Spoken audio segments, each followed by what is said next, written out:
So, Assalamu alaikum बच्चों. Now I'm going to start the lecture on the pharmacology.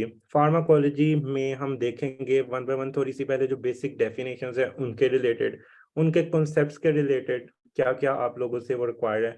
थोड़ा सा sequence मैं अपने हिसाब से रखूंगा, यूएचएस के हिसाब से अभी डायरेक्ट नहीं रखूंगा. वही सीक्वेंस जिससे आपको ज़्यादा बेहतर अंदाज में समझ आए, और जो चीज़ें आपने बेसिक्स में पढ़ी हुई है, लाइक आप लोगों ने बायोकेमिस्ट्री में पढ़ी हुई है या आपने फिजियोलॉजी में पढ़ी हुई है, हम उनको फिर आपस में रिलेट करेंगे. And then we will see how everything is happening, because everything has a reason. जब आप लोग देखोगे हर चीज की रीजन है, you will get the point कि एमबीबीएस में हर चीज की कोई वर्थ है. ओके, चलें. I hope you people can listen me and I hope you people can see the whiteboard now. अब आप लोगों को व्हाइट बोर्ड नजर आ रहा होगा, आ रहा है कि नहीं? चलें, सबसे पहले ना आप लोगों ने कुछ टर्म्स सुनी होगी फार्मा में, जिसमें आप कहते हो कि एगोनिस्ट होता है, एंटेगोनिस्ट होता है, पार्शियल एगोनिस्ट, फुल एगोनिस्ट. ये होता क्या है, इसको हम देखते हैं वन बाय वन.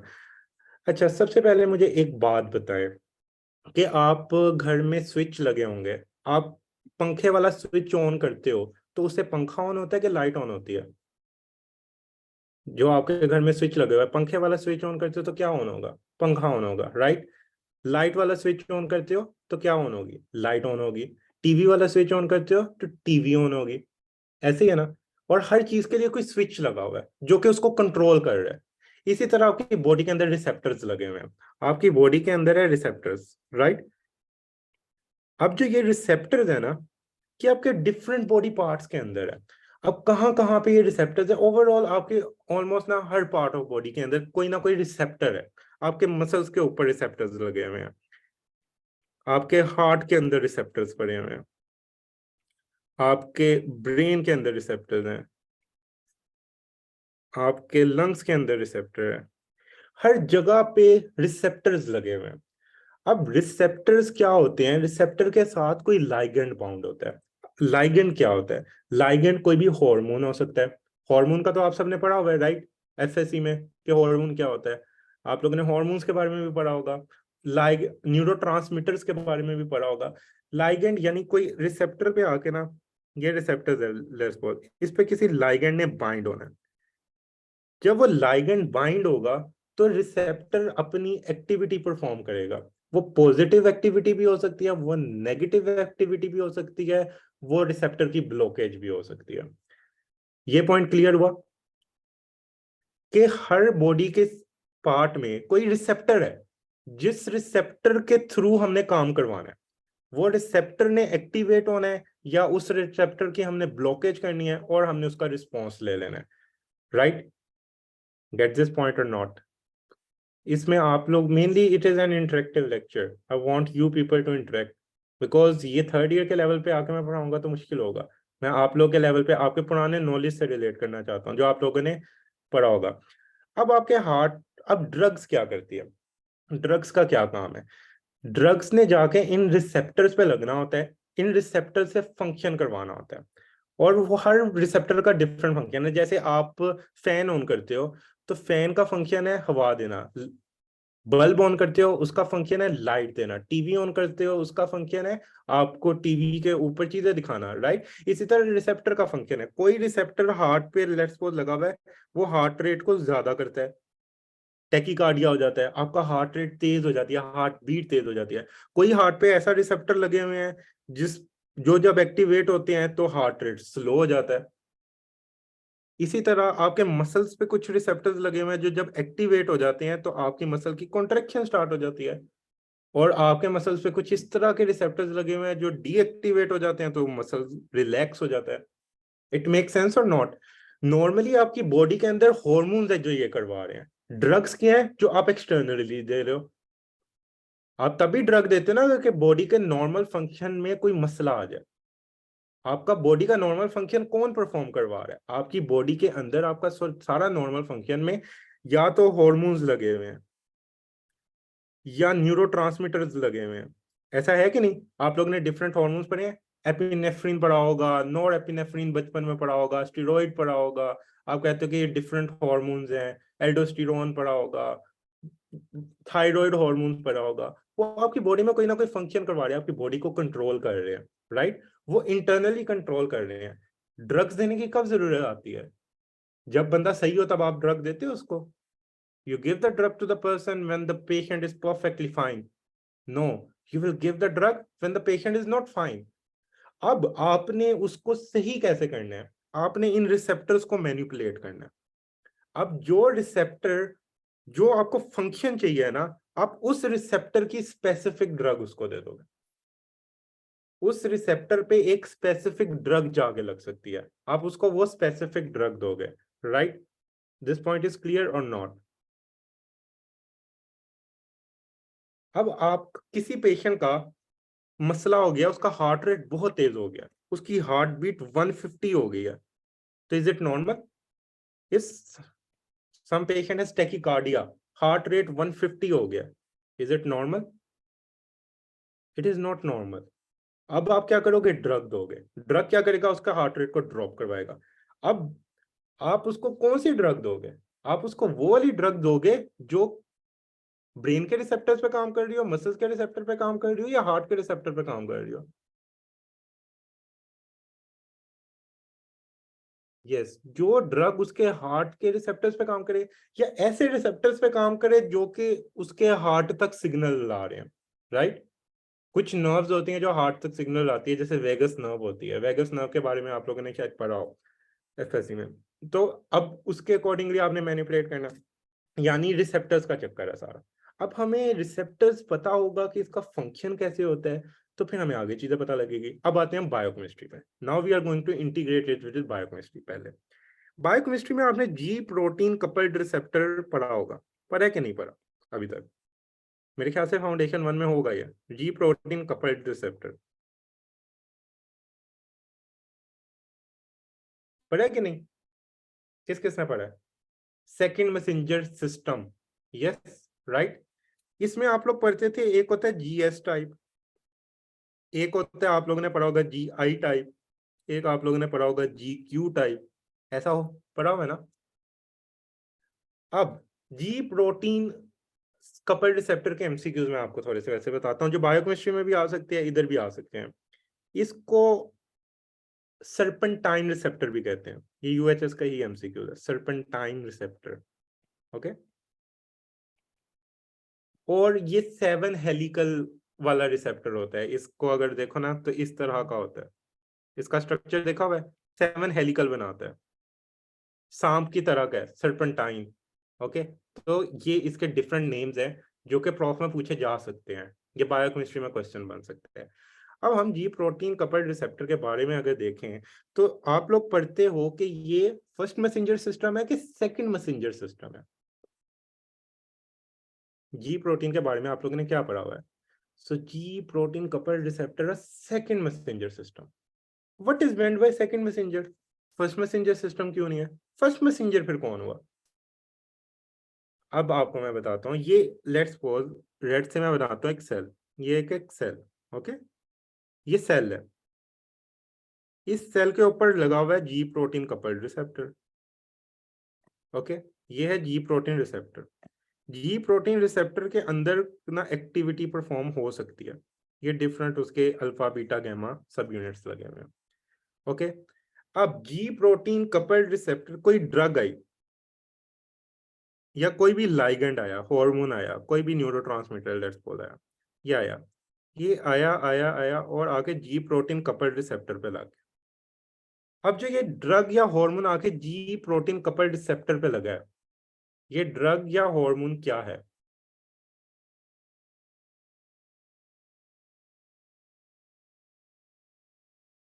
ये फर्स्ट मैसेंजर है कि सेकंड मैसेंजर है? So it is a first messenger, right. ये पहला मैसेज लेके आया, ये जी प्रोटीन के पास आया, ये आके उस पर लग गया, this is the first messenger, right. अब जी प्रोटीन सिस्टम एक्टिवेट हो गया, अब इस ये एक्टिवेट हो गया। जब जी प्रोटीन सिस्टम एक्टिवेट हुआ, इसने अपने अंदर की मशीनरी का काम शुरू करवा दिया। मशीनरी बंद थी, यहां से रिसेप्टर सिग्नल लेके आया, फर्स्ट मैसेंजर सिग्नल आया, अब जी प्रोटीन ने अपना काम शुरू करवा दिया। अब जी प्रोटीन रिसेप्टर पे डिसाइड करता है कि वो क्या करेगा, कौन से टाइप का जी प्रोटीन रिसेप्टर है, वो जी एस टाइप है, वो जी आई टाइप है, वो जी क्यू टाइप है। इसके अंदर सिस्टम में आप लोगों ने पढ़ा हुआ है सेकंड मैसेंजर GS टाइप और GI टाइप में क्या होता है वैसे? What is the second messenger in the GS type and the GI type?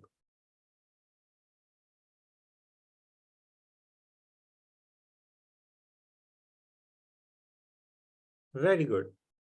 सो इधर हमें काफी ईशा, जवेरिया, हसन, आप सबने बताया cyclic AMP. Very good. Cyclic AMP होता है सेकंड मैसेंजर। जीएस और जीआई टाइप में एमसीक्यूज क्वेश्चन। जीएस टाइप में स्टिमुलेशन हो रही है तो ये ज्यादा होगा, जीआई टाइप में इनहिबिशन हो रही है तो साइक्लिक एएमपी कम होगा। इट मेक सेंस और नॉट? अब फंक्शन साइक्लिक एएमपी ज्यादा होके भी कुछ करवाएगा, कम होके भी कोई फंक्शन करवाएगा। सिर्फ ये नहीं है कि कोई चीज ज्यादा होती है वो तब भी फंक्शन करवाती है, कोई चीज कम होती है वो तब भी फंक्शन करवाती है। मुझे बताएं कि आप कभी भी कोई चीज पढ़ते हैं, आप हाइपोथायरॉयडिज्म पढ़ते हैं और हाइपर थायरॉयडिज्म पढ़ते हैं, ऐसे ही होता है कि नहीं? इसी तरह आपकी बॉडी में हर चीज होती है, या वो चीज ज्यादा होती है या वो कम होती है, तो वो दोनों साइड पे डिफरेंट फंक्शन परफॉर्म करवाती है, वेदर इट विल इंक्रीज और whether it will decrease. Okay, GQ system में आपने IP3 इनोसिटोल वगैरह पढ़ा होगा, ऐसे ही है ना? और डैक पढ़ा होगा as a second messenger, calcium पढ़ा होगा, ये पढ़ा होगा ना? ये एमसीक्यूज क्वेश्चन है फॉर द बायोकेमिस्ट्री। ओके, अब ये मैं इधर बता क्यों रहा हूँ। जो डिफरेंट रिसेप्टर्स आप बॉडी के अंदर पढ़ते हो उसमें जी प्रोटीन कपल्ड रिसेप्टर्स बड़े इंपॉर्टेंट है। जी प्रोटीन कपल्ड रिसेप्टर डिफरेंट जगह पे है और ये मैनिपुलेट होके कोई ना कोई फंक्शन परफॉर्म करवाते हैं। साइक्लिक एएमपी इंक्रीज होके कोई प्रोटीन बना सकता है बॉडी के अंदर, डिक्रीज होके कोई और प्रोटीन बना सकता है बॉडी के अंदर, सेल के अंदर, मतलब कोई भी फंक्शन हो सकता है। यहां तक सेंस बन रही है कि इनकी मैनिपुलेशन, इनका increase decrease at the and decide करता है कि इधर का फंक्शन क्या होगा। अब हम पढ़ते हैं कि GS, GI, GQ टाइप, अब ये रिसेप्टर्स में क्या क्या फंक्शन होता है, इसका फार्माकोलॉजिकल एस्पेक्ट क्या होता है। अब हम आते हैं फार्माकोलॉजिकल। फार्माकोलॉजी में आप लोगों ने जो पढ़ा था एगोनिस्ट। अब एक जो रिसेप्टर होता है ना, रिसेप्टर की एक इंट्रिंसिक एक्टिविटी होती है। रिसेप्टर की एक काम करने की एबिलिटी होती है, एक कुवत होती है, वो उतना काम कर सकता है, राइट? रिसेप्टर कब काम करेगा? मुझे बताएं, रिसेप्टर ऑटोमेटिकली काम करता रहेगा या इसको आके कोई मैसेंजर आके बताएगा कि ये काम करो तो वो वाला काम करेगा?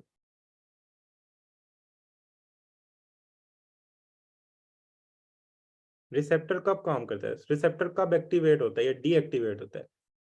It require messenger. Who is the messenger? Ligand. Ligand कौन है? कोई हार्मोन हो सकता है, कोई न्यूरोट्रांसमीटर हो सकता है, राइट? कुछ भी हो सकता है, उसने आके बताना है भाई ये काम करना है। अगर आप एक्सटर्नली दे रहे हो तो वो ड्रग होगी, आप बाहर से दे रहे हो वो उसको इंस्ट्रक्शन कि तुम ये काम करो। आपका सर दर्द होता है तो आप पेनाडोल खाते हो कि हार्ट रेट कम करने वाली दवाई खाते हो? पेनाडोल खाते हो ना? तो पेनाडोल क्यों खाते हो? या हार्ट रेट, जब हार्ट रेट ज्यादा होता है तो हार्ट रेट कम करने वाली दवाई क्यों खाते हो? क्योंकि वो एक वो वाला स्पेसिफिक फंक्शन परफॉर्म करवाएगी जो कि आपको रिक्वायर्ड है। आप कोई भी दवाई खा के अपना कोई भी चीज सही नहीं कर सकते, आप एंटीबायोटिक खा के हार्ट रेट कम नहीं कर सकते। हर ड्रग स्पेसिफिक है, तो ये ड्रग की प्रॉपर्टी है। और एक ये रिसेप्टर की भी प्रॉपर्टी है कि receptor is specific. This make sense और not? The receptor is specific to. Receptor भी हर किसी को अपने ऊपर आके नहीं लगने देता। एंजाइम का लॉक एंड की मॉडल आप लोगों ने पढ़ा होगा, राइट और not? Same is the case with the receptor. Receptor भी हर किसी को अपने ऊपर आके नहीं काम करने देगा, वो हर किसी की इंस्ट्रक्शन ही फॉलो करेगा, वो स्पेसिफिक ड्रग्स की इंस्ट्रक्शंस फॉलो करेगा। So receptors are specific, this is the characteristic of a receptor. अब एगोनिस्ट में आप पढ़ोगे तीन टाइप आप लोगों के सिलेबस में इंक्लूडेड है। एक आप कहते हो कंप्लीट एगोनिस्ट या फुल एगोनिस्ट, एक आप कहते हो पार्शियल एगोनिस्ट, एक आप कहते हो इनवर्स एगोनिस्ट। अब मैंने आपको बताया कि रिसेप्टर की कोई इंट्रिंसिक एक्टिविटी होती है जो परफॉर्म होती है जब एगोनिस्ट आगे लगेगा। फुल एगोनिस्ट का नाम पढ़ो, फुल कह रहा है, यानी ये रिसेप्टर की फुल एक्टिविटी परफॉर्म करवाने की एबिलिटी रखता है। ये आया, ये लगा, रिसेप्टर ने पॉजिटिव 100% एक्टिविटी की। रिसेप्टर के पास एबिलिटी थी कि वो 100% एक्टिविटी कर सकता है। एक ड्रग आके उसके साथ लगी और उसने रिसेप्टर से 100% उसकी एक्टिविटी निकलवाई, उसका 100% आउटपुट लिया, जितना वो मैक्सिमम रिसेप्टर कर सकता था उससे उसने करवा लिया। तो वो जो ड्रग उस रिसेप्टर से 100% उसकी एबिलिटी ले सकती है, वो फुल एगोनिस्ट है। दिस मेक सेंस और नॉट? देन अगली ड्रग आई, वो थी पार्शियल एगोनिस्ट। वो ड्रग आके लगी रिसेप्टर पे। पार्शियल एगोनिस्ट 100% नहीं ले पाएगा उस रिसेप्टर की इंट्रिंसिक एक्टिविटी। वो लेट्स सपोज 50% ले लेता है, वो 60% ले लेता है, वो 30% ले लेता है, या 40% ले लेता है, जितनी भी उसकी एबिलिटी है, ये पार्शियल एगोनिस्ट होगा। This make sense? यहां तक क्लियर हो रहा है? सब समझ आ रहा है? थिंग्स आर गेटिंग रिलेटेड कि हो कैसे रहे सब। तो पार्शियल एगोनिस्ट वो होगा जो रिसेप्टर की 100% उससे काम नहीं करवा सकता। Now we are going to move to the inverse agonist. Inverse नाम शो कर रहा है कि इसने उल्टा ही काम करना है। उल्टा काम क्या करेगा? ये जाएगा रिसेप्टर के पास, ओके, ये गया रिसेप्टर के पास, रिसेप्टर पे जाके लगा, इसने पॉजिटिव की जगह नेगेटिव एक्टिविटी करवानी शुरू कर दी। Let's for -25%, -30%, -50%। This make sense कि इनवर्स ने एक्टिविटी इनवर्स करवाई, उल्टी करवाई। अब इसकी एग्जांपल मैं देता हूं, अब आप लोगों ने सुनना है और आप लोगों ने खुद बताना है। अब आप लोग को खुद आ जाएगा। ये रिसेप्टर है, ये हार्ट का रिसेप्टर है, इसके ऊपर एगोनिस्ट आके लगता है तो हार्ट रेट तेज होता है। इस पे एगोनिस्ट आके लगता है तो हार्ट रेट तेज होता है। फुल एगोनिस्ट आके लगेगा तो हार्ट रेट अगर 100 है तो हार्ट रेट 100 से ज्यादा होगा कि कम होगा? अगर फुल एगोनिस्ट आके उस रिसेप्टर पे हार्ट के लग रहा है जो हार्ट रेट को कंट्रोल कर रहा है, तो क्या होगा? Heart rate will increase, right? Very good. Javeria Haris आप लोगों ने बताया कि हार्ट रेट इंक्रीज करेगा। लेट्स सपोज हार्ट रेट हो गया 150 फुल एगोनिस्ट पे ऐसा। अब आया पार्शियल एगोनिस्ट। अब पार्शियल एगोनिस्ट आके इधर लगा। पार्शियल एगोनिस्ट हार्ट रेट 150 से ज्यादा करेगा कि कंपैरेटिवली 150 से कम रहेगा? अगर पहले इनिशियल बेसलाइन हार्ट रेट 100 था, अब पार्शियल एगोनिस्ट लगे, इनिशियल हार्ट रेट 100 था तो कंपैरेटिवली कम होगा, यानी फुल एगोनिस्ट 150 तक ले गया 100 से, ये फुल एगोनिस्ट इतना ले गया। लेट्स सपोज पार्शियल एगोनिस्ट 100 से 130 तक ले गया, ये partial agonist. Baseline heart rate है 100 जो पेशेंट का हार्ट रेट है। अब आके इनवर्स एगोनिस्ट लेट्स सपोज लगा, तो इनवर्स एगोनिस्ट 100 से हार्ट रेट को कहां पे लेके जाएगा? 100 से इनवर्स एगोनिस्ट, वेरी गुड, ये हार्ट रेट को 100 से कम कर देगा। लेट्स सपोज 80 कर दे, 70 कर दे, ये इनवर्स एगोनिस्ट करेगा। यानी इनवर्स एगोनिस्ट उस रिसेप्टर पे जाके लग रहा है जो कि हार्ट रेट तेज करवा रहा है, लेकिन स्टिल वो उस रिसेप्टर को इस तरह से मैनिपुलेट करता है कि उसको नेगेटिव में ले जाता है। ये उसकी एबिलिटी है, ये उसकी प्रॉपर्टी है इनवर्स एगोनिस्ट की, कि वो काम उसका उल्ट करवा देता है जाके। नाउ दिस मेक सेंस कि what is the difference between full agonist, partial agonist and inverse agonist? Okay, very good. चलो, ये मैंने आइडियल सिचुएशन बताई। अब आप एक वर्ड सुनोगे एंटागोनिस्ट, फिर आपके जहन में कंफ्यूजन आ जाएगी कि एंटागोनिस्ट और इनवर्स एगोनिस्ट में क्या फर्क है। ये आप लोग के जहन में आएगा सवाल कि इनवर्स एगोनिस्ट और एंटागोनिस्ट में फिर क्या फर्क है। ये आप लोग सब बोध के जहन में आएगा, थर्ड ईयर में तो बहुत ज्यादा आएगा, अभी भी आ सकता है। अभी भी जैसे एक खदीजा ने पूछा है एगोनिस्ट और एंटागोनिस्ट में क्या फर्क, अब मैं ये बता। अब मुझे बताएं कि इनवर्स एगोनिस्ट, फुल एगोनिस्ट और पार्शियल एगोनिस्ट जो तीनों पढ़े हैं, इसने इसकी इंट्रिंसिक एक्टिविटी को वेरी किया है या ज्यादा किया या कम किया है? ऐसा है कि नहीं है? जो रिसेप्टर की इंट्रिंसिक एक्टिविटी थी उसको चेंज किया एगोनिस्ट ने। बेशक वो इनवर्स था, उसने उसको चेंज किया है, उसने उसको कम किया, लेकिन चेंज है वो, उसने उसको उस लेवल पे नहीं रखा। जो एंटागोनिस्ट होता है ना, वो जब रिसेप्टर पे लगता है तो वो रिसेप्टर की जगह ऑक्यूपाई कर देता है, इधर आके किसी और को लगने नहीं देता। अब एंटागोनिस्ट आके लग गया, इसने इंट्रिंसिक एक्टिविटी को कुछ भी नहीं किया, ये उधर रिसेप्टर पे आके सिर्फ बैठ गया, अब रिसेप्टर पे आके कोई और नहीं लग सकता। अब एक हार्ट रेट का रिसेप्टर है, हार्ट रेट का रिसेप्टर है जो हार्ट रेट तेज करता है, और बॉडी के अंदर कोई ऐसी चीज ड्रग है जो एगोनिस्ट है जो हार्ट रेट को तेज करने के लिए आ रही है कि मैं इस रिसेप्टर पे लगूं। हमने उसको एंटागोनिस्ट दे दिया, एंटागोनिस्ट जाके जल्दी से उस रिसेप्टर के ऊपर बैठ गया। अब वो हार्ट रेट को ज्यादा करने वाला जो हार्मोन या ड्रग या या एगोनिस्ट आ रहा होगा, वो अब रिसेप्टर को जाके एक्टिवेट कर सकता है।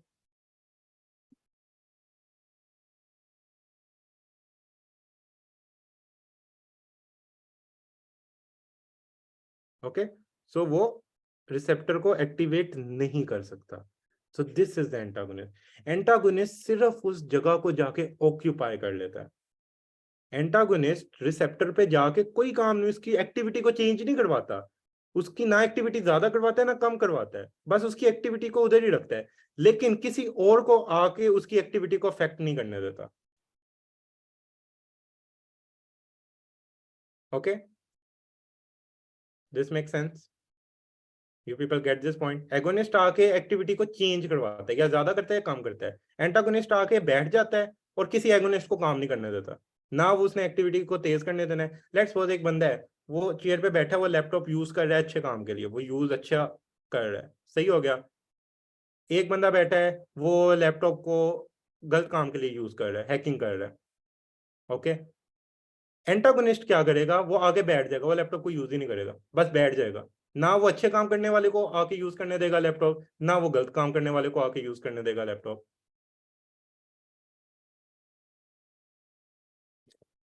So this point is clear. चले, ये आई होप आप लोग का क्लियर हो गया होगा, एगोनिस्ट एंड एंटागोनिस्ट।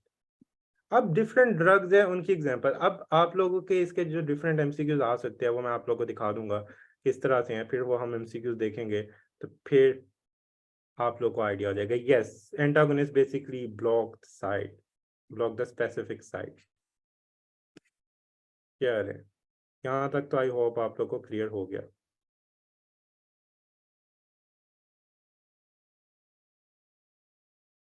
एक second, just give me a second.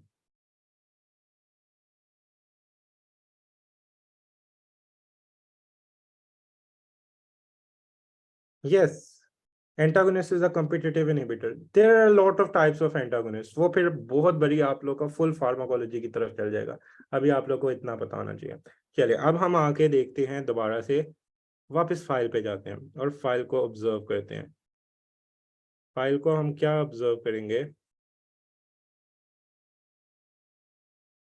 कि उसके अंदर क्या हो रहा है। अहमद जो कह रहे हैं माइक का, आप क्वेश्चन पहले इधर ही टेक्स्ट बॉक्स में लिखें, क्वेश्चन माइक पे एंड पे अलाओगे। चलिए, अब देखें, ये रिसेप्टर्स हैं।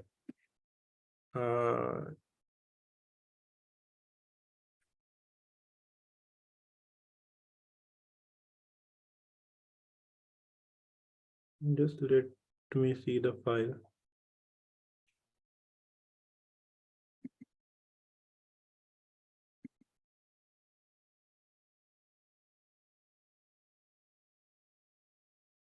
इधर आई थिंक एक फाइल डिफरेंट आ गई है, क्योंकि इस फाइल को मैंने थोड़ा सा मॉडिफाई किया है, अब उसमें मैंने थोड़ी चीजें और ऐड की थी। So still this time,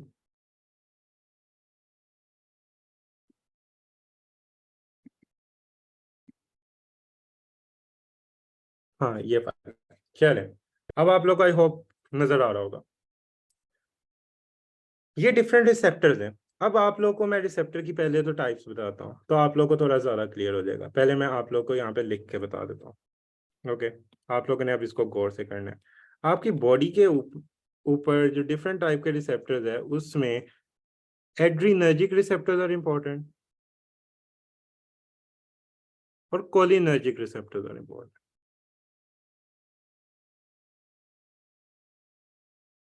adrenergic receptors कौन से होते हैं? सो एड्रीनर्जिक रिसेप्टर में दो type of receptors are very important, alpha and beta. Alpha की फर्दर आगे सब टाइप्स होती हैं, अल्फा 1, एंड अल्फा 2। इसी तरह बीटा की आगे सब टाइप्स होती है, beta 1, beta 2, beta 3। Cholinergic receptors में दो टाइप्स के आते हैं, one is nicotinic and the other is muscarinic. कौन से? Muscarinic, the other is nicotinic. अगर मस्कुरिनिक की बात करें, वो आगे 5 टाइप्स होती हैं, M1 to M5, और निकोटीनिक होते हैं NM टाइप और NN टाइप। NM टाइप है न्यूरोमस्कुलर जंक्शन पे, मसल्स के ऊपर जो रिसेप्टर्स लगे होते हैं वो निकोटीनिक टाइप के होते हैं। और NN टाइप होते हैं जो दो नर्व्स के दरमियान में लगे होते हैं, यूजुअली दो नर्व्स के दरमियान में। आप मुझे ये बताएं कि आप लोगों को एड्रीनर्जिक और इसके रिसेप्टर्स का क्लासिफिकेशन पता लग गया? एड्रीनर्जिक एंड कोलिनर्जिक क्या होते हैं, ये इसकी क्लासिफिकेशन है। आप लोगों को ये थोड़ा सा पता होना चाहिए। और वो आपसे इसमें क्या एक्सपेक्ट कर रहे हैं इस साल, वो आप में इससे ये एक्सपेक्ट कर रहे हैं जो आप बायोकेमिस्ट्री के अंदर जी प्रोटीन कपल्ड रिसेप्टर्स पढ़ के आए हो, वो ये किन किन रिसेप्टर को किस तरह से हो रहा है। तो ये मैंने एक टेबल इधर बना दिया हुआ है, इससे आपको बहुत इजीली क्लियर हो जाएगा, राइट।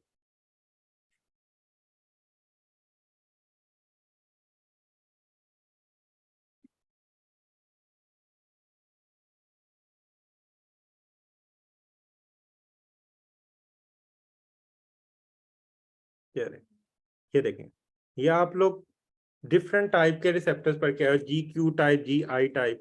अब आप लोग अगर देखते हो तो अल्फा 1 है जी क्यू टाइप, अल्फा 2 है जी आई टाइप, बीटा तीनों ही जी एस टाइप है। Muscarinic M1 G Q, M2 जी1 G I, M3 G Q, M4 G I, फिर M5 जी क्यू। तो ये आप लोगों ने डिफरेंट रिसेप्टर्स के मैकेनिज्म याद कर लेना है। This is MCQs question. वो इसलिए ये पूछना चाह रहे हैं क्योंकि ये आपने बायोकेमिस्ट्री में पढ़ा है, बायोकेमिस्ट्री को फार्मा से इस तरह से इंटीग्रेट किया गया।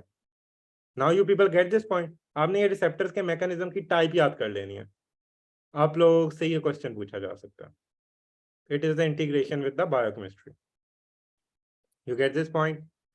अब इसकी कुछ इंपॉर्टेंट फंक्शंस बस आप लोग को पता होने चाहिए, कुछ इंपॉर्टेंट रिसेप्टर्स कहाँ पे होते हैं। वैसे ये बहुत ज्यादा है, अगर आप फार्मा ओरिजिनली वाली देखो उसमें बहुत ज्यादा है, बट हम बहुत ज्यादा की तरफ तो जा ही नहीं सकते क्योंकि आपका एक तो इस कोर्स ही बड़ा मिनिमल है इसमें से आना।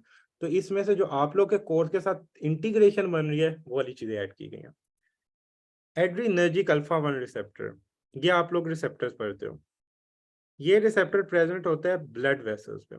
अब मुझे बताएं कि एक, और इसका फंक्शन होता है वेजोकंस्ट्रिक्शन। एक आपके पास ड्रग है, वो जाके इस रिसेप्टर को एक्टिवेट कर रही है, तो वो ड्रग क्या करेगी?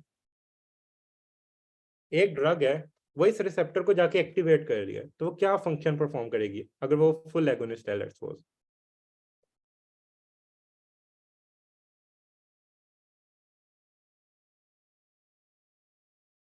Very good.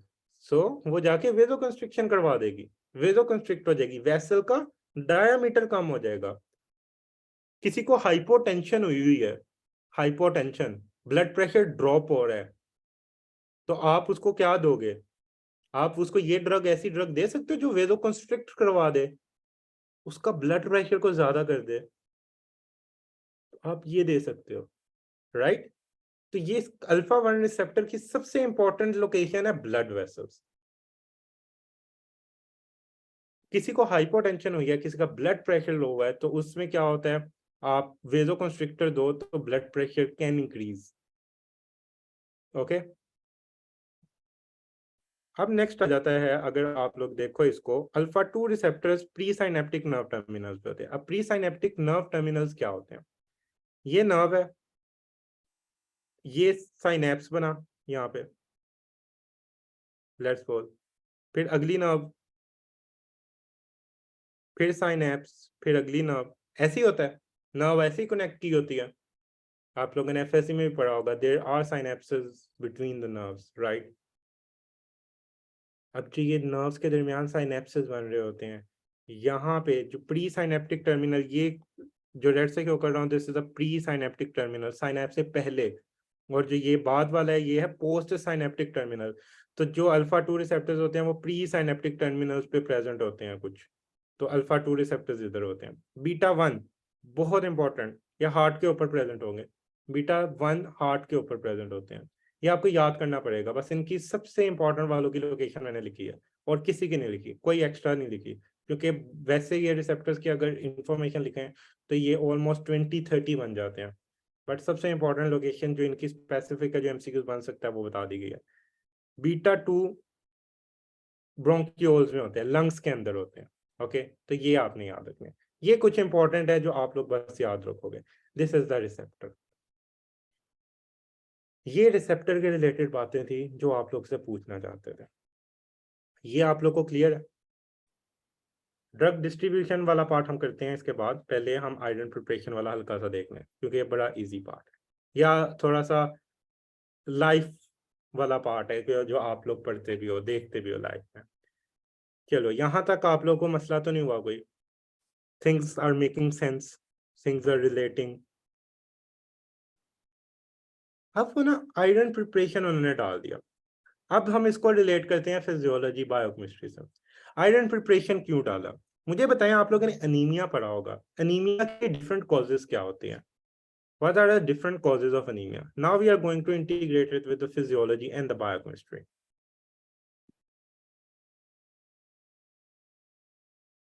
Anemia के different causes बताओ मुझे, फिजियोलॉजी और बायोकेमिस्ट्री से पढ़ी हुई है। Just give me a second, मैं ऑन कर लूँ कीबोर्ड, व्हाइट बोर्ड, सॉरी। अच्छा, अनीमिया की एक कह रहे हैं iron deficiency, very good. Javeria ने तीनों कॉजेज बताई है, iron deficiency, folic acid, B12, very good, बहुत अच्छी बातें बताई हैं, तीनों बिल्कुल सही। ये डाइटरी डेफिशिएंसीज आपने बताई हैं, वेरी गुड, डाइटरी डेफिशिएंसीज ही बताएं। आयशा ने एक्स्ट्रा बात की, absence of intrinsic factor, very good, ये होता है, इसकी रीजन है, ये बताऊंगा आगे।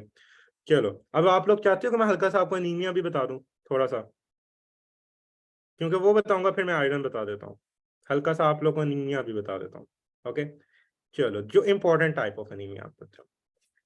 एनीमिया को अगर आप लोग देखो ना, क्लासीफाई करो, तो 3 टाइप का एनीमिया आप लोग पढ़ोगे। एक आप पढ़ोगे माइक्रोसिटिक, नॉर्मोसिटिक और मैक्रोसिटिक। नेम से क्या पता लग रहा है? माइक्रोसिटिक में रेड ब्लड सेल का साइज क्या हो जाएगा? माइक्रोसिटिक में रेड ब्लड सेल का साइज छोटा हो जाएगा। नॉर्मोसिटिक में रेड ब्लड सेल का साइज नॉर्मल होगा। मैक्रोसिटिक में रेड ब्लड का साइज इंक्रीज होगा। ये साइज आप लोग को पता लग गया। अब इसकी कोई कॉज भी तो होगी ना, कोई माइक्रोसिटिक करवाता होगा, कोई मैक्रोसिटिक करवाता होगा, कोई नॉर्मोसिटिक करवाता होगा। अब कॉज आगे देखते हैं। माइक्रोसिटिक की सबसे इंपॉर्टेंट जो लाइफ टाइम आपने कॉजेज पढ़नी है, वो 2 है, बड़ी इंपॉर्टेंट है। उसमें से जो सबसे इंपॉर्टेंट है वो है आयरन डेफिशिएंसी एनीमिया। मुझे दूसरी कोई कॉज बता सकता है? बच्चों में होती है कॉमन, फैमिली हिस्ट्री होती है उसमें, उसमें बच्चों को बार बार खून लगाना पड़ता है, उसका आयरन एंटीडोट आना, उस उधर रिलेशन आएगा। वेरी गुड, खदीजा ने बिल्कुल सही बताया। थैलासीमिया, थैलासीमिया आप लोगों ने सुना होगा कि बच्चों को बार बार खून देना होता है, देना पड़ता है, राइट? उसके पीछे भी पूरी बायोकेमिस्ट्री आप लोग पढ़ोगे कि ग्लोबिन चेन्स क्या क्या, उसमें क्या मसला होता है थैलासीमिया। ओके, अल्फा बीटा, ये सारे आप लोग पढ़ोगे। थैलासीमिया हो गया, ये माइक्रोसिटिक करवा सकते हैं, thalassaemia.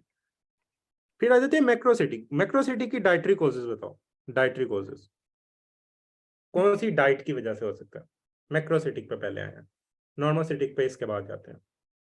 Very good, vitamin B12 की डेफिशिएंसी आप लोग पढ़ोगे, ये रेड ब्लड सेल की मैच्योरेशन में काम आता है। ओके, एक आप पढ़ोगे folic acid deficiency, very good. Folic acid medicine एक है, फोलिक एसिड आप एक बड़ी कॉमन फिजियोलॉजिकल कंडीशन के अंदर देते हो। एम्ब्रियोलॉजी में आप लोगों ने पढ़ा होगा, integrate with the embryology now, very good. आप फोलिक एसिड की मेडिसिन प्रेगनेंसी में देते हो, क्यों देते हो? फर्स्ट ट्राइमेस्टर में देते हो, वेरी गुड। क्यों? आयशा ने बिल्कुल सही बताया, न्यूरल ट्यूब डिफेक्ट से बचाने के लिए आप फोलिक एसिड देते हो। तो ये भी याद रखना है, this is very important MCQs of embryology. ये एम्ब्रियोलॉजी का बहुत इंपॉर्टेंट एमसीक्यूज है। ओके, कि ये बच्चे में न्यूरल ट्यूब डिफेक्ट से बचाता है, इस पर रिसर्च हुई है। तो ये बच्चे जो मदर है ना उसको प्रेगनेंसी के फर्स्ट ट्राइमेस्टर में देते हैं। This is very important. Okay, फिर आप लोगों ने एक पढ़ा होगा पर्नीशियस अनीमिया। पर्नीशियस अनीमिया भी बेसिकली उसमें विटामिन B12 की डेफिशिएंसी होती है। लेकिन कैसे होती है पर्नीशियस अनीमिया में ना, जब आप ओरल इनटेक करते हो, आप ओरल विटामिन B12 ले रहे हो, मतलब कोई भी फूड के थ्रू विटामिन B12 ले रहे हो, वो पहले जाता है माउथ में, माउथ से जाता है स्टमक में। स्टमक के अंदर इंट्रिंसिक फैक्टर एक रिलीज होता है स्टमक के अंदर से।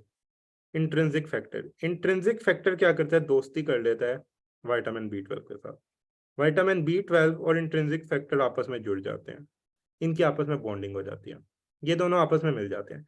फिर ये मिलके ना कहते हैं हम अगला सफर हम इकट्ठे करेंगे। सही हो गया।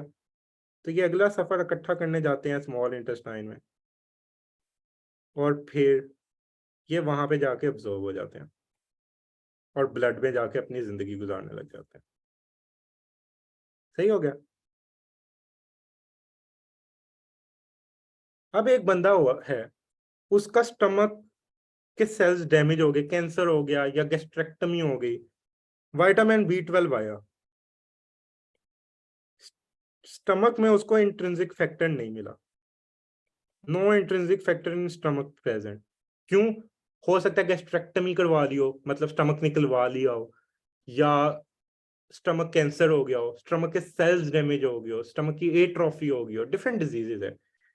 अब विटामिन B12 आया, उसको इंट्रिंसिक फैक्टर नहीं मिला, वो बेचारा अकेला। विटामिन B12 को अब अकेले सफर करना पड़ा। विटामिन B12 स्मॉल इंटेस्टाइन में गया, उन्होंने इसको एक्सेप्ट ही नहीं किया, और वो फिर बॉडी से बाहर निकल गया, वो ब्लड में नहीं जा सका। नाउ दिस मेक सेंस कि विटामिन, इस एनीमिया को पर्नीशियस एनीमिया कहते हैं, कि विटामिन B12 की एब्जॉर्प्शन के लिए अगर इंट्रिंसिक फैक्टर उस टाइम अवेलेबल नहीं है, बेशक आपकी इनटेक सही है, लेकिन इंट्रिंसिक फैक्टर जब तक नहीं होगा तब तक ब्लड ने इसको एंट्री नहीं देनी, ब्लड ने इसकी एब्जॉर्प्शन नहीं होने देनी, इसकी इंटेस्टाइन इसको एक्सेप्ट ही नहीं करना, इसको एब्जॉर्ब ही नहीं करना, फिर ये बॉडी से बाहर निकल जाएगा। नाउ दिस मेक सेंस कि इंट्रिंसिक फैक्टर विटामिन B12 के साथ जब होता है तब विटामिन B12 एब्जॉर्ब होगा, वरना विटामिन B12 को कोई एक्सेप्ट नहीं करेगा, उसको बॉडी से निकलना पड़ेगा, वो चल जाएगा। ओके, तो ये होता है pernicious anaemia. It is very important, ये आप लोगों को पता नहीं थी, ये एमसीक्यूज क्वेश्चन है, that's why I am telling you. Okay, अब हम देखते हैं तीसरा, नॉर्मोसिटी। सेल का साइज सेम है, कोई मसला नहीं। कब हो सकता है? सेल का साइज में कोई मसला नहीं आ रहा, नॉर्मल है, लेकिन अनीमिया है। Okay, very good. Haemolytic anaemia में हो सकता है ब्लड लॉस, ब्लड लॉस हुआ, ब्लड लॉस हुआ तो ब्लड के बनने में कोई मसला हुआ?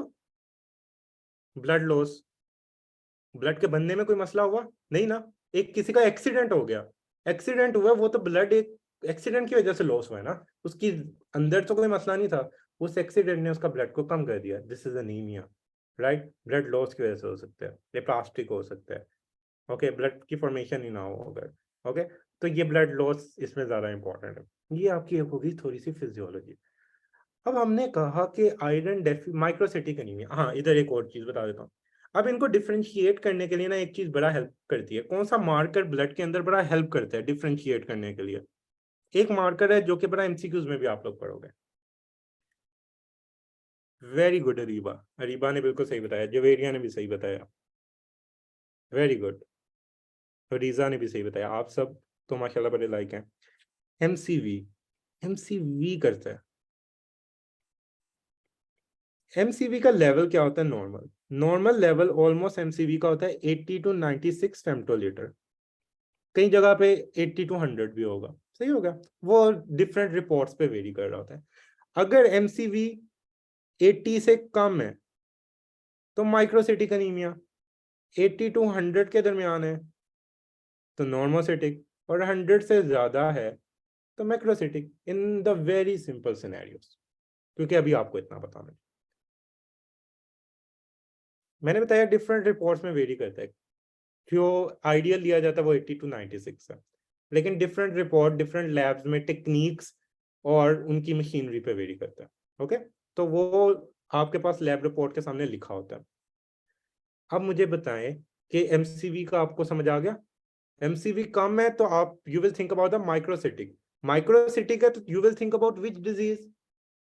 फिर आप विटामिन बी 12 को सोचोगे कि आयरन डेफिशिएंसी को सोचोगे?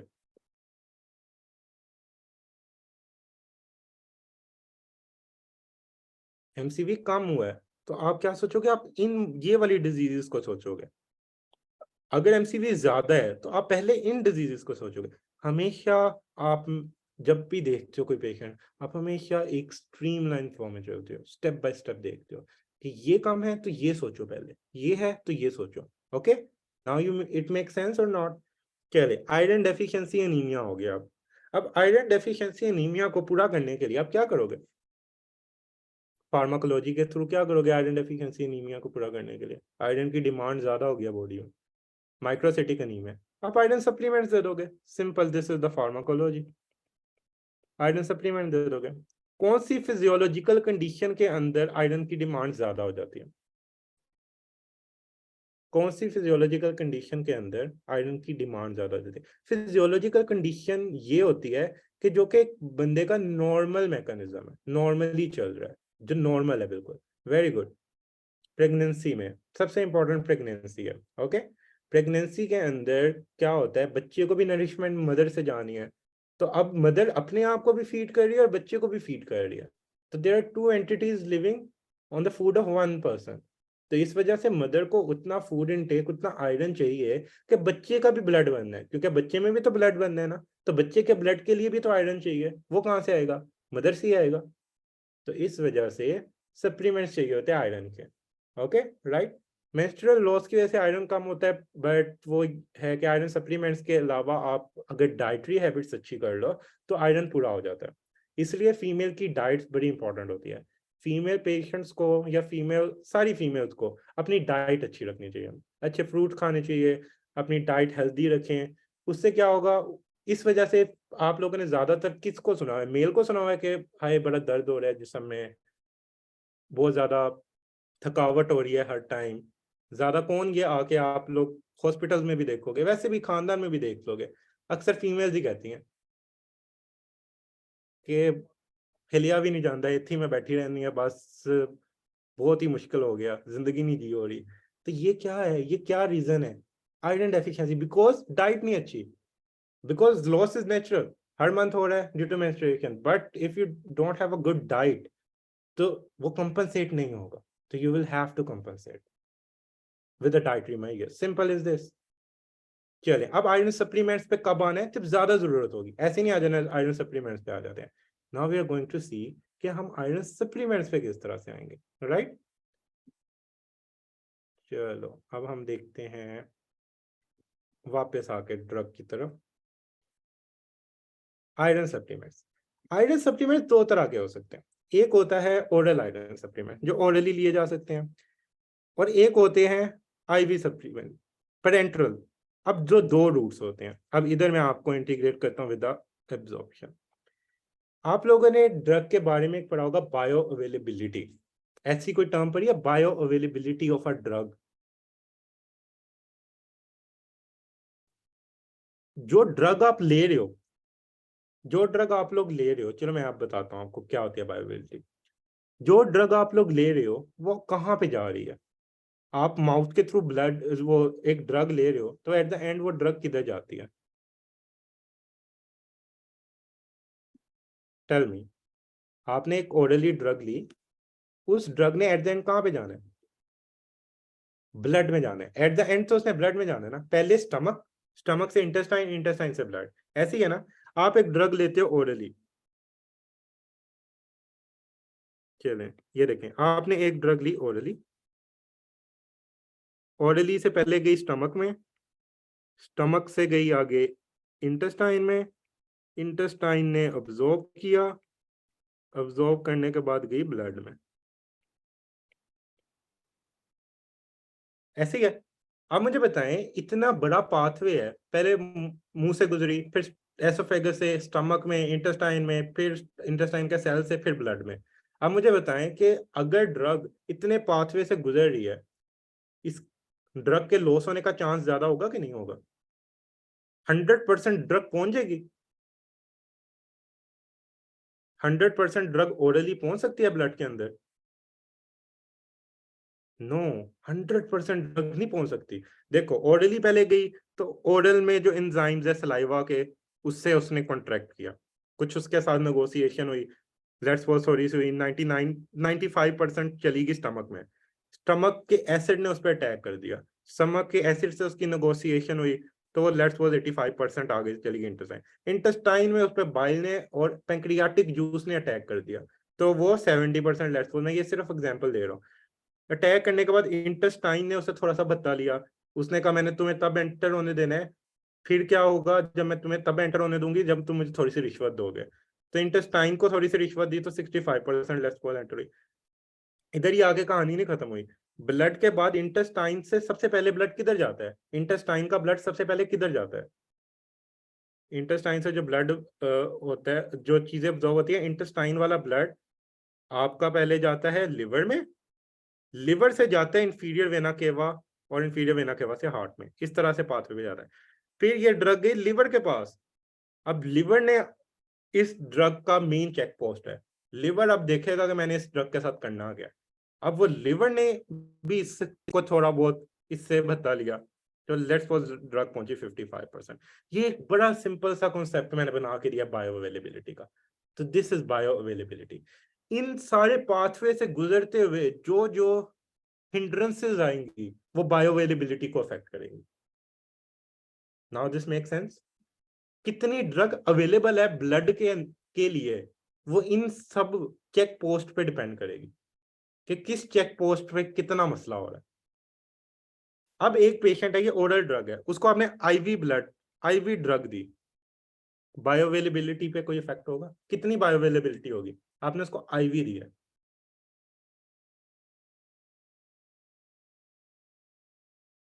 so IV drug has 100% bioavailability. This is MCQ's question. This is MCQ's. क्योंकि आपने आईवी ब्लड दी, वेन में गई, वेन ने सीधा हार्ट में ले जाना, वेन ने तो लास्ट में किसी से भी नहीं गुजर के बात करके जाना, आपने हाथ में दिया, उसने वेन करके स्पीरियर वेना केवा में जाना, स्पीरियर वेना केवा से हार्ट में, 100% आपने दिया उसको bio availability. This is 100% bio availability. This is MCQs question. तो जो ओरल ड्रग होती है उसकी बायो अवेलेबिलिटी कम होती है, कम ड्रग पहुंचती है, और जो आईवी ड्रग होती है वो 100% पहुंचती है। दिस मेक सेंस और नॉट? बच्चों मेडिसिन है बहुत मजे की। मुझे ये बताएं, आप लोग को मजा आ रहा है चीजों को समझने का? ऑल दो कॉलेज में इस तरह से नहीं हो सकता होता अक्सर, बिकॉज टाइम कम होता है, but this is very important. चलें, अब ओरल सप्लीमेंट्स की बात आ गई, अब हम देखते हैं ये ओरल सप्लीमेंट्स जो हमने दी है उस पेशेंट को, वो क्या करेगी। ओरल सप्लीमेंट्स और इंट्रावेनस। ओके, ओरल सप्लीमेंट्स हम दे देंगे प्रेगनेंसी के इनिशियल स्टेजेस पे देते होते हैं, कैल्शियम के साथ आयरन दे देते हैं। अच्छा, आयरन देते वक्त ना एक एडवाइस करनी होती है पेशेंट को, बड़ी इंपॉर्टेंट है, ये एमसीक्यूज और वाइवा क्वेश्चन भी है। मैं बताता हूँ क्या क्या लर्न करना है इसमें। आपने ना एक एडवाइस देनी होती है पेशेंट को कि तुमने ये करना है। Very good. एक तो आपने बताना है कि मिल्क के साथ नहीं लेनी, बिकॉज मिल्क में होता है कैल्शियम, कैल्शियम और आयरन का आपस में कंपटीशन है, आयरन और कैल्शियम आपस में कंपीट करते हैं, कैल्शियम आयरन को के साथ जुड़ जाता है। ओके, आयरन के साथ जुड़ जाता है, कहता है मैंने जान ही नहीं देना तुम्हें, ना कैल्शियम अब्जॉर्ब होता है ना आयरन होता है, दोनों आपस में लड़ाई में निकल जाते हैं बॉडी से।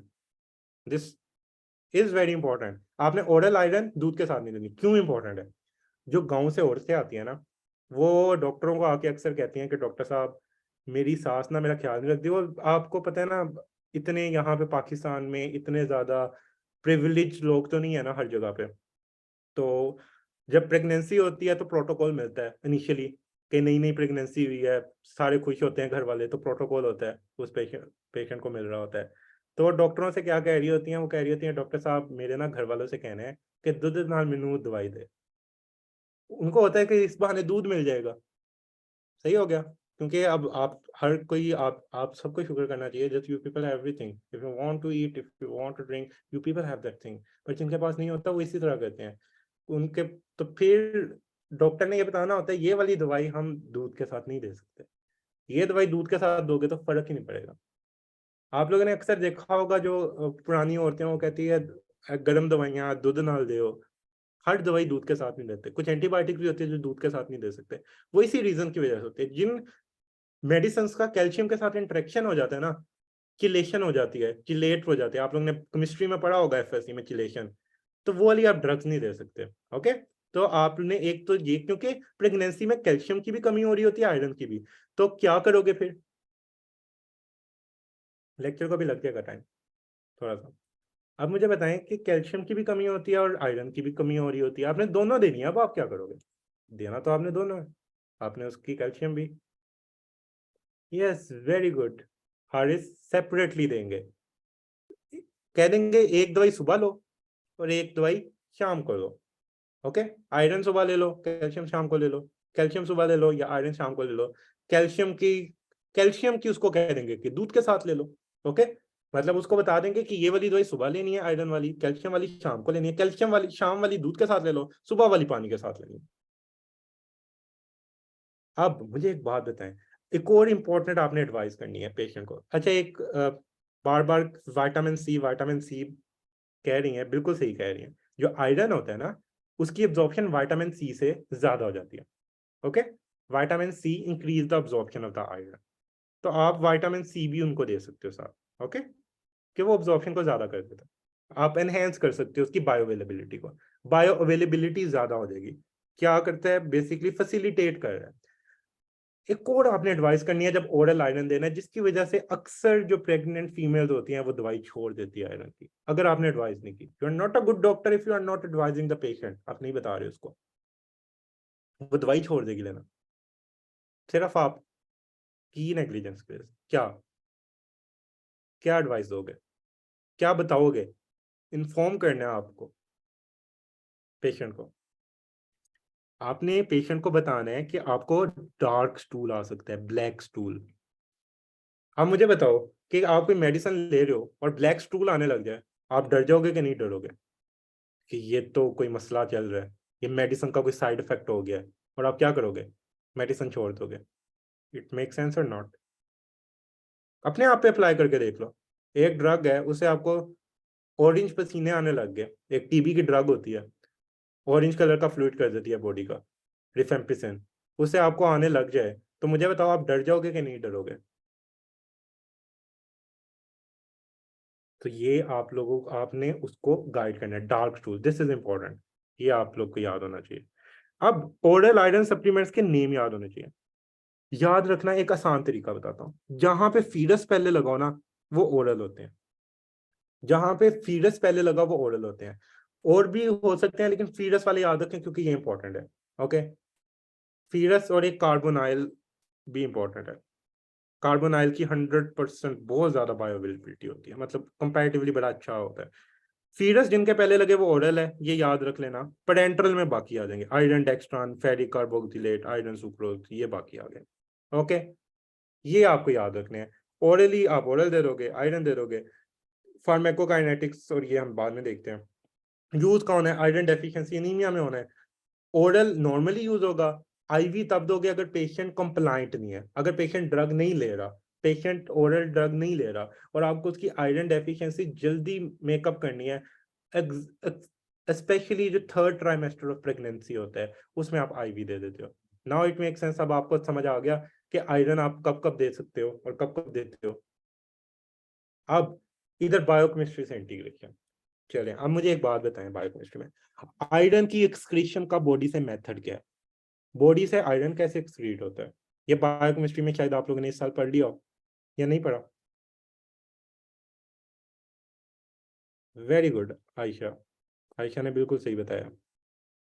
बॉडी से आयरन एक्सक्रीट नहीं होता, बॉडी से आयरन एक्सक्रीट नहीं होता। आयरन बॉडी से एक्सक्रीट नहीं होता, तो आयरन कहाँ जाता है? आयरन बेसिकली ब्लड में जा जाता है और हीमोग्लोबिन बनाता है, राइट? और इसकी रिसाइकलिंग होती है। तो इसकी कंपैरेटिवली कम क्वांटिटी यूज होती है। ओके, लेकिन एक ग्रुप में ये नेचुरली लॉस हो रहा है आयरन। किस तरह से लॉस हो सकता है?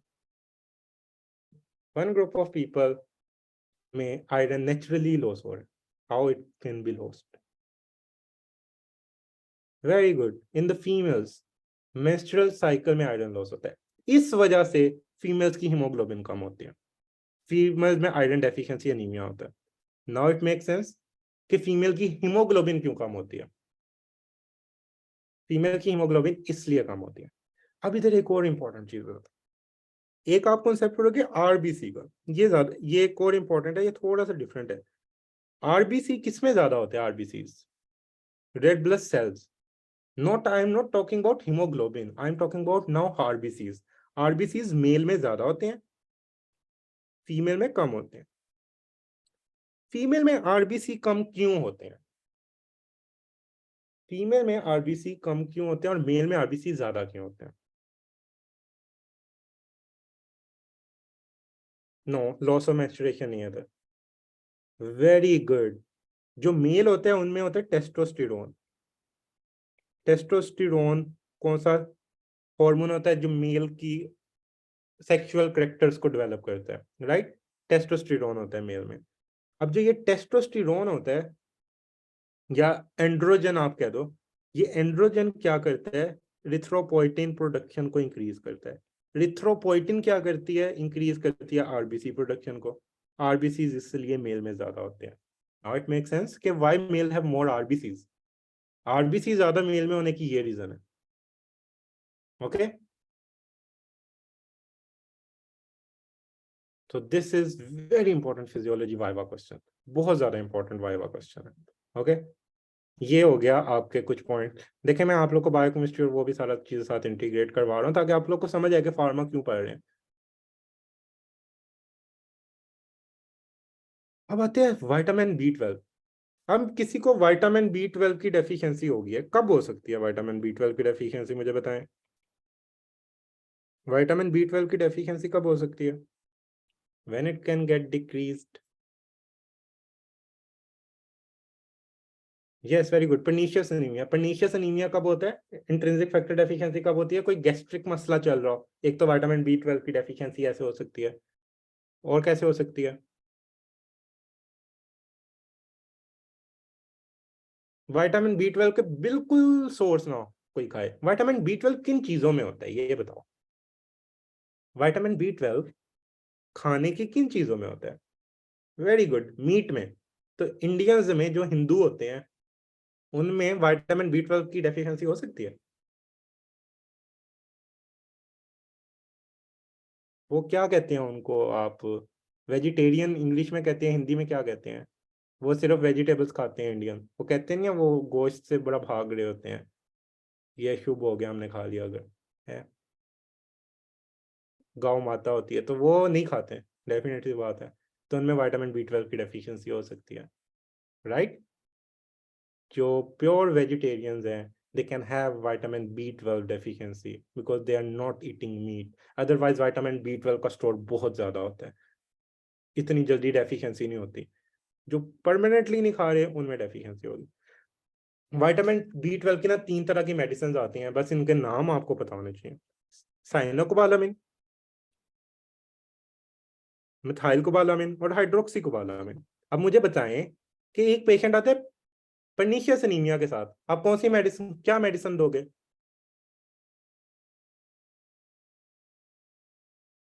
पर्नीशियस एनीमिया के साथ आता है, आप मतलब इन तीनों में से यानी विटामिन बी 12 दोगे, यानी इन तीनों में से भी कोई भी मेडिसिन दे दोगे, राइट।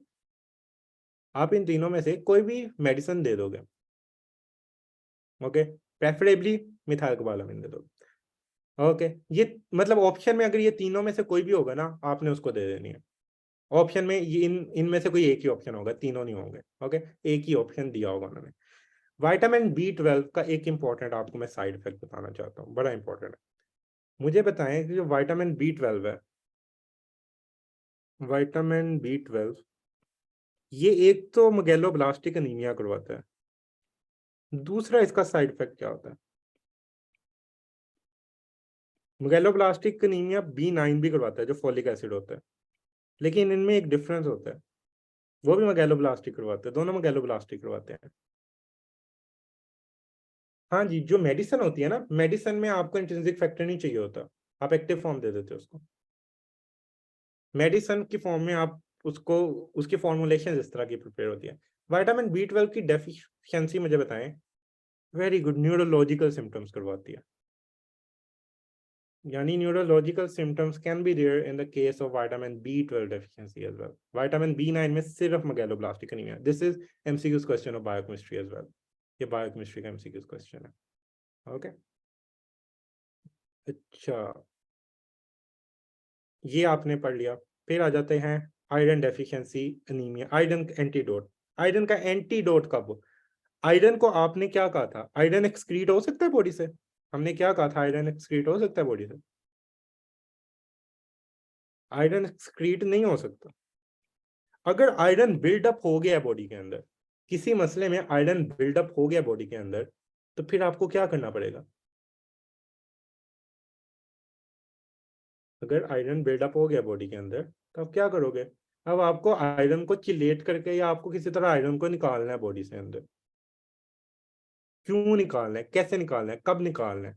ओके, अब मैं आपको बताता हूँ। चले, मुझे एक बात बताएं, जो थैलेसीमिया के पेशेंट हैं उनको ब्लड बार बार लगता है कि नहीं लगता? जो थैलेसीमिया के पेशेंट्स हैं, आप लोगों ने पढ़ा कि थैलेसीमिया के जो पेशेंट्स होते हैं उनको बार बार ब्लड लगता है। ओके, तो एक पेशेंट है, उसको थैलेसीमिया, अब उसको ब्लड लगाया। जब ब्लड लगेगा तो उस ब्लड का आयरन भी उसके अंदर जाएगा कि नहीं जाएगा? जो ब्लड आप उसको लगा रहे हो, ब्लड का आयरन भी उसके अंदर जा रहा है कि नहीं जा रहा? जो उस ब्लड के अंदर प्रेजेंट है, आयरन चला गया बंदे के अंदर। आपने फिर से ब्लड लगा दिया और आयरन आ गया, और ब्लड लगाया और आयरन आया। तो मुझे बताएं, जो थैलासीमिया के पेशेंट है तो उनमें आयरन ओवरलोड हो जाएगा? जो थैलासीमिया के पेशेंट हो गए, उनमें आयरन ओवरलोड हो जाता है, क्योंकि उनमें जब ब्लड लगा रहे तो आयरन जा रहा है, आयरन निकलने की कोई जगह नहीं है। आयरन बस सेंटर हो सकता है, बाहर नहीं आ सकता। It is a one way, iron जा सकता है, वापस नहीं आ सकता, क्लोज एंड है, डेड एंड। तो इस वजह से आयरन क्या होगा, it will increase. Okay, so this is how iron increase in the thalassaemia. और इस वजह से आप थैलासीमिया के पेशेंट के अंदर ये दे देते हो, डेफरोक्सामीन हो सकती है, डेफ्रासीरोक्स हो सकता है। ये इंपॉर्टेंट है, ये आप लोगों ने इसलिए याद करना है। ओके, आयरन को चिलेट कर दोगे। ओके, चलिए, अब मैं ना दो चार आपको इसके इसी तरह एमसीक्यूज दिखा देता हूँ, फिर हम लेक्चर को एंड कर देते हैं। चलिए, मुझे ये बताएं, आप लोग को चीजें समझ आई?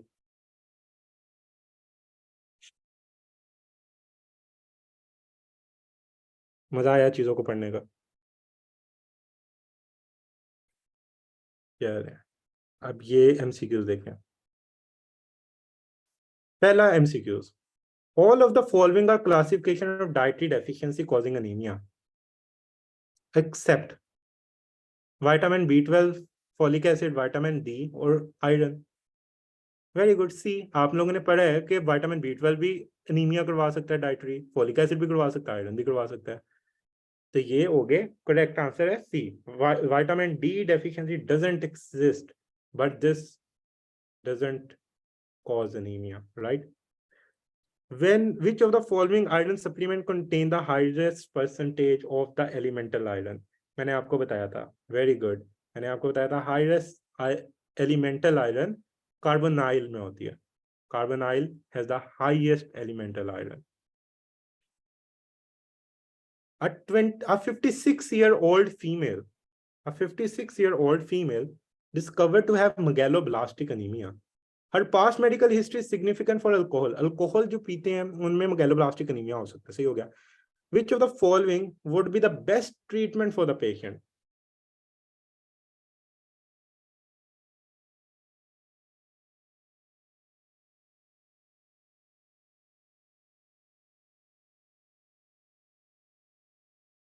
तो very good, D.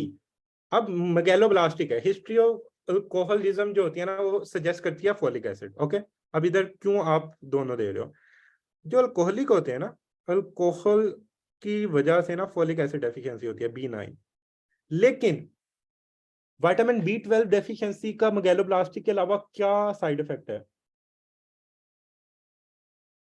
Vitamin B12 deficiency का क्या साइड इफेक्ट है? Neural side effect. और जो न्यूरल साइड इफेक्ट है ना विटामिन B12 की डेफिशिएंसी का, इट इज इरिवर्सिबल, ये इरिवर्सिबल होता है। अगर उसको B9 की वजह से ना हुआ हुआ और विटामिन B12 की वजह से हुआ हुआ, तो आप उसका न्यूरोलॉजिकल डैमेज करवा दोगे। तो आप क्या करोगे, एहतियातन विटामिन B12 दे दोगे। वाटर सोल्यूबल विटामिन है, कोई खतरनाक नहीं है। वाटर सोल्यूबल विटामिन वो है जो बॉडी से एक्सक्रीट हो जाएंगे, उसने बॉडी से निकल जाना है। वाटर सोल्यूबल है, यूरिन में एक्सक्रीट हो जाना है उसने। तो आप विटामिन B12 भी साथ दे दो और फोलिक एसिड भी दे दो, जो सी डेफिशिएंसी होगी पूरी हो जाएगी। इट मेक सेंस और not?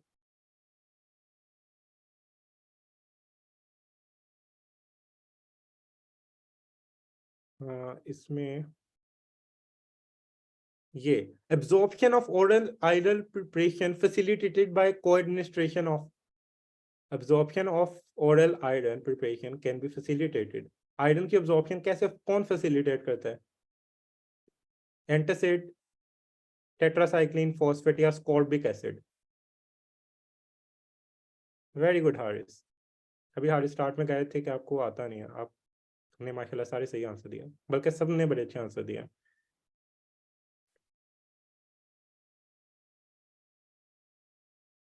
Okay,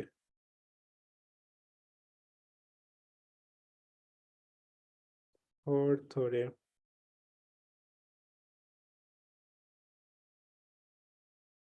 the side effect which primarily limits susceptibility of oral iron।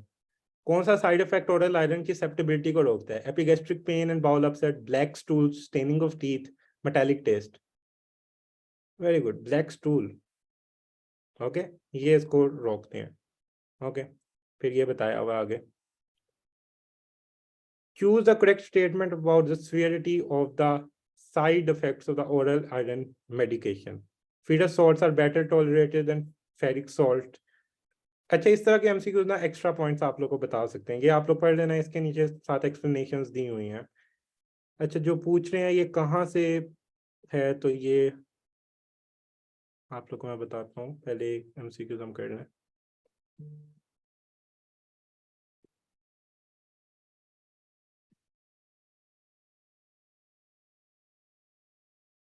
Megaloblastic anaemia occur हो गया, विटामिन B12 डेफिशिएंसी है but not folic acid, folic acid but not vitamin B12, either vitamin B12 और folic acid, only combined vitamin B12 and folic acid. Very good, vitamin B12 भी हो सकती है, vitamin B9 यानी folic acid भी हो सकती है। तो ये हो गए कुछ एमसीक्यूज। अच्छा, जो एमसीक्यूज का पूछ रहे हैं, सो बच्चों ये वही बुक है, इसके अंदर आप लोग को जो मैंने ग्रुप में बताई हुई है, जिसके अंदर ये सारे एमसीक्यूज भी अवेलेबल है। जो पूछ रहे थे मुझसे कि इस बुक में क्या क्या है, तो इसमें ये जो सारे सब्जेक्ट्स हैं इन सब के एमसीक्यूज भी है। उसके अलावा एनाटमी, फिजियोलॉजी, बायोकेमिस्ट्री, सॉरी ये पैथोलॉजी भी आ गया है, एनाटमी, फिजियोलॉजी, बायोकेमिस्ट्री, इनके एससीक्यूज भी हैं जो टॉपिकल यूएचएस है, तो ये दोनों है। ओके, तो ये दोनों इसके अंदर चीज़ें अवेलेबल है। एमसीक्यूज की प्रैक्टिस के लिए आप लोग यूज़ कर सकते हो। इसके अंदर सारी एक्सप्लेनेशन आप लोग के सामने है। एक्सप्लेनेशन एडेड हैं, बीएस के भी है, सीमेट के भी है, जिनकी एक्सप्लेनेशन जितनी हो सकती थी। लेट्स सपोज ये सीमेट के हैं, ये मॉड्यूल 2 के हैं, ये मॉड्यूल 1 के हैं, फिर उसके बाद पीछे अगर लेट्स सपोज आप लोग के चल जाओ बायोकेमिस्ट्री के हैं, ये सारे फार्माकोलॉजी मॉड्यूल 1 के अभी चल रहे हैं। तो ये क्वेश्चन इस तरह से बायोकेमिस्ट्री के किस तरह से आप लोग आंसर लिखते हो, क्वेश्चन जैसे इंटरप्रेट, ये देखें हम जो एससीक्यू आए हुए हैं। Let's suppose interpret iron deficiency anemia on the basis of given data and the microscopic findings। तो iron deficiency anemia में microscopic findings क्या होती है? माइक्रोसिटिक होता है, हाइपोक्रोमिक होता है। ओके, इंटरप्रिटेशन क्या होगी? insufficient iron to produce hemoglobin, क्यों? Dietary reasons. फॉलिक एसिड में क्या होता है? माइक्रोस्कोपिक फाइंडिंग्स, मैक्रोसिटिक होता है। तो ये पिछले सालों के क्वेश्चंस आए हुए हैं, जो क्वेश्चंस आप लोग को बताए गए हैं। ओके, अब जैसे इधर आपको बता दिया गया विटामिन सी क्यों इंपॉर्टेंट है, सारे क्वेश्चंस सॉल्व हैं। ये आप करोगे तो आप लोग को अंदाजा हो जाएगा। प्रॉफ में असल में आप बुक, सिर्फ अकेली बुक भी नहीं पढ़ सकते। बुक इज इंपॉर्टेंट, वो तो पढ़नी ही पढ़नी है, उसका तो कोई सवाल ही नहीं उठता ना, वो नहीं पढ़नी। जो गाइड है ना वो पढ़नी ही पढ़नी है, जो आप लोगों की लिपिन कोड है वो पढ़नी ही पढ़नी है। जो बुक्स है मेजर सब्जेक्ट्स की वो कभी भी नहीं छोड़नी, basics should be strong. Okay, major तो बने। ये है past paper questions. Past paper question जब बुक पढ़ लेते हो फिर एनालाइज करने के लिए होते हैं। एनालाइज योरसेल्फ, आपको कितना आता है, अब आपको आता है कि नहीं आता। जैसे विटामिन सी का क्या रोल है, ये देखें विटामिन सी का रोल लिखा हुआ है, is necessary for the iron absorption, pyridoxine. इस तरह से ये आप लोग को एनालाइज करते हैं, आपको चैनलाइज करते हैं, आप लोग को ग्रूम करते हैं क्वेश्चन। प्रैक्टिस क्वेश्चन भी आप लोग के साथ यही करते हैं। बाकी जो मेन चीज होती है बुक, वो आपकी कॉन्सेप्ट डिलीवरी के लिए बड़ी इंपॉर्टेंट होती है। जैसे इसके ब्लड के एससीक्यूज आपको दिखा देता हूँ। वैसे इस पे खैर बहुत ज्यादा काम हुआ होगा।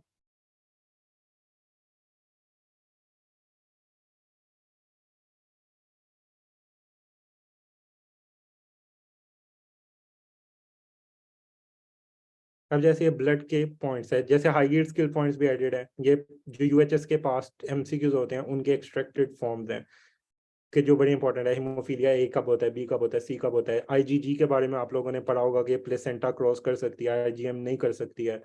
ये कुछ हाई स्किल पॉइंट्स एक्स्ट्रा, ये तो एक्स्ट्रा पॉइंट्स है। बाकी जो क्वेश्चन है एमसीक्यूज अलहदा हैं।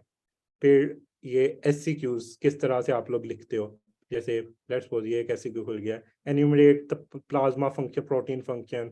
तो ये फंक्शंस ऑफ प्लाज्मा प्रोटीन है, function of helper T cell है, रेफरेंस दिया हुआ है कहाँ से आप लोग का उठाया गया है, गाइटन वॉल्यूम 1 एडिशन 14 चैप्टर 35। उधर से आप लोग चीज पढ़ते हो। ये जस्ट आप लोग को अच्छे से चैनलाइज करेगी, आप लोग को चीजें बताएंगी। Those who were asking, and the tables बने हुए हैं, एडीमा अगर हो रहा है तो क्यों हो रहा है, कंडक्टर्स बच्चों में क्यों होता है, जैसे कंडक्टर्स आप लोगों ने पढ़ा होगा। एक्सेस हिमोलिसिस होगी आरबीसी की, बिलीरुबिन फॉर्मेशन होगी, बिलीरुबिन क्रॉस करेगी ब्लड ब्रेन बैरियर को, बेसल गैंग्लिया में एक्यूमुलेट होगी, कंडक्टर से करा देगी। Simple is this. सो आज का लेक्चर हो गया है एंड। तो जो मुझसे पूछ रहे थे उनको मैंने बुक का बता दिया, आप लोग ये देख लीजिएगा। बाकी अब नमाज का टाइम है, इंशाल्लाह थोड़ा सा रहता है, वो अगर आप लोगों ने कल करना होगा कल आप लोगों को मैं करवा दूंगा इंशाल्लाह। तो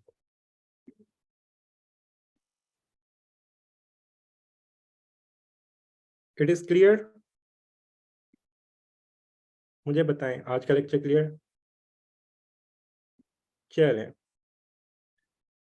चलें, आप लोगों से मैं ग्रुप में भी रिव्यू लेता हूँ, आप लोग ग्रुप में बता दीजिएगा आप लोग को कैसा समझ आया कैसा नहीं आया। सो इट विल मोटिवेट बाकी स्टूडेंट्स भी कि वो पढ़ लें, वो भी आके सुन लें। ग्रुप फार्माकोलॉजी वाला ग्रुप में एडिड है, इसके अलावा बॉयज़ और गर्ल्स का सेपरेट गाइडलाइन ग्रुप भी है। सो मैं उधर कर देता मैसेज, आप लोग अपने रिव्यू लाजमी दीजिएगा, because it matters, it matters. आप लोगों को कोई चीज़ समझ आ रही है या नहीं आ रही, इट मैटर्स मोस्ट। बिकॉज मुझे सबसे ज़्यादा अच्छा ही तब लगता है जब मैं कोई चीज़ डिलीवर करूँ स्टूडेंट को आ जाए। I always try to make things simple and palatable for everyone. आप फर्स्ट ईयर का, मैं फर्स्ट ईयर के लेवल पे पढ़ाऊंगा, फाइनल ईयर का बच्चा आएगा मैं फाइनल ईयर के लेवल पे पढ़ाऊंगा, बिकॉज आई नो कि बच्चे को किस लेवल पे ला के पढ़ाओगे तो उसको समझ आएगा। So I hope it will help. So thank you very much. Inshallah, we'll meet tomorrow.